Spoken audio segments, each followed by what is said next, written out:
So all of these issues are valid. Question, the chilling effect is there, but am I intimidated? Wala na akong choice. Ilalabang ko na to, gagawin ko yun ang dapat kong gawin. Bumaliktad man yung sitwasyon, si President Marcos ang ini-impeach and I felt a certain way, ilalabang ko rin. Chief Justice man ang i-impeach, ilalabang ko rin. But for the record, Mr. President, go ahead and investigate. First of all, that's been investigated many, many times.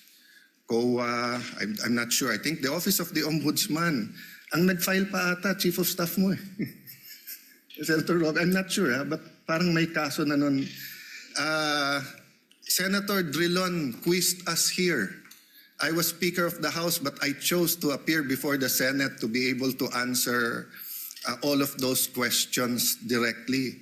The SEA Games, paulit-ulit yan. Biktima na ng speakership ng 2019 yan. Nahuli namin yung PR na sinabi kikiam, pinakain daw mga Muslim ng baboy, when it was chicken longganisa na pinakain. Pero nasiraan na tayo sa Malaysia, Indonesia. The SEA Games gave us so much honor. So far, it is still the biggest SEA Games in history. Many of our athletes launched their career, even going to gold medals in the Olympics.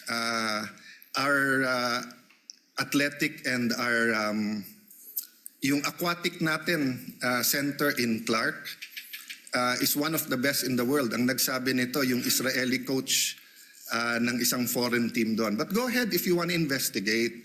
But I just want to put on record, mukhang misfire. Bakit? Yung sinasabi niyang infrastructure na walang bidding, first of all, the procurement law has many modes of procurement. So don't make it appear sa public na just because walang bidding, may anomalya na to. Okay. Secondly, bakit ko sinabing misfire? Hindi po sa I'm referring to Director ng NBI Matibag. I had nothing to do with the infrastructure.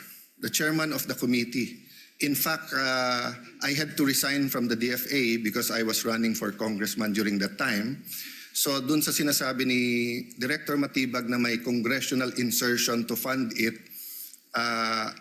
it's definitely not me because how could a non-member of the Senate or non-member of the House insert anything? Okay. Dun sa sinasabi niyang infrastructure, it was done by the BCDA. The chairman of the BCDA is one of the closest advisors of the president now. The president of the BCDA is one of the closest advisors and is a secretary now. And he said, medyo kaduda tong kumpanya na nanalo walang bidding. If I'm not mistaken, it's the same company who's making the City Hall of Pasig. So, I mean, if they want to investigate, go ahead. But by mentioning the organizing committee of the SEA Games, ako po chairman nun. At paninindigan ko po na napakaganda nung nangyari doon. At kung may anomalya, ako unang magagalit. So go ahead. But my point, Mr. Chairman, honorable members of the court, sa prosecution, to be fair sa prosecution at marami akong kaibigan, I've never felt any intimidation from any of you. I mean, you've continued to be either friends or for those who are former friends but friends. I mean, I don't know if nagkamali lang ako but on the first day, I nodded ng konti kay Senator De Lima. Gumanon din siya, hindi ko alam kung acknowledge because we were friends once upon a time and this is a court. We owe it to each other to be professional, di ba? So wag tayong pumayag na someone like Director Matibag would do that. My point, Mr.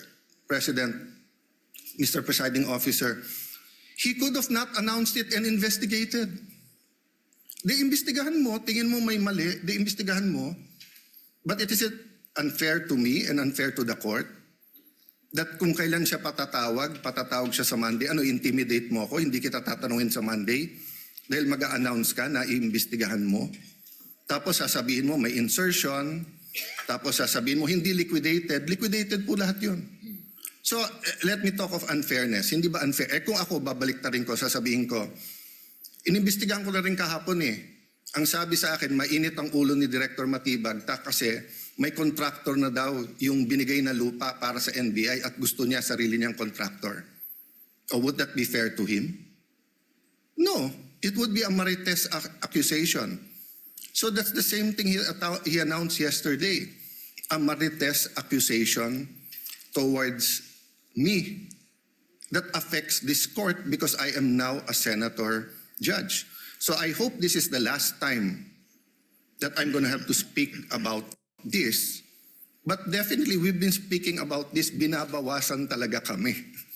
Iniisa-isa. Even yung mga vlogger na malapit sa administrasyon, sabi, 2 down, 3 down, may kasunod na. Di ba? So, Mr. President, I want this impeachment to be a test that the 1987 Constitution works and that despite political differences, the prosecution and defense, I saw them after the first or second day, nagkakamayang kayo, nagkakamustahan. After the first or second day nung mainit na baliktaktakan dyan sa pre-trial, nagbabatian, di ba? Even in court. So we can't help but be emotional. We can't help but get mad at what we think is disgusting or sometimes crossing the line. But is there any question that for this verdict, whether it's for conviction or acquittal, to be accepted by the Filipino people, we have to make sure that the integrity of the court is intact. I will admit to you, nahirapan po ako. Wala si Senator Marcoleta. Iilan lang po kaming abogado dito. Si Senator Pangilinan, Senator Cheese, si Aimee is a law graduate, di ba? Pia. Senator Pia, Bam is a second-year law student and I'm encouraging him na tapusin niya. Total review na yung nangyayari ngayon. But it's not easy. 24 lang kami, nabawasan na ng 3. So I hope this issue of the integrity of the court becomes an issue for all of us. No, I'll repeat what I said when I was Senate President. Director, hindi mo kami natibag. So wag mo try itibagin tong representation na to o itong impeachment court because what you're doing is not helping. Investigate whatever you want to investigate. You want to investigate ba't ako nagpatubo ng balbas? Investigate mo, no problem with me. Pero wag mo nang i-announce kasi nga naaapektuhan yung integrity ng court. Thank you for the leeway, Presiding Officer.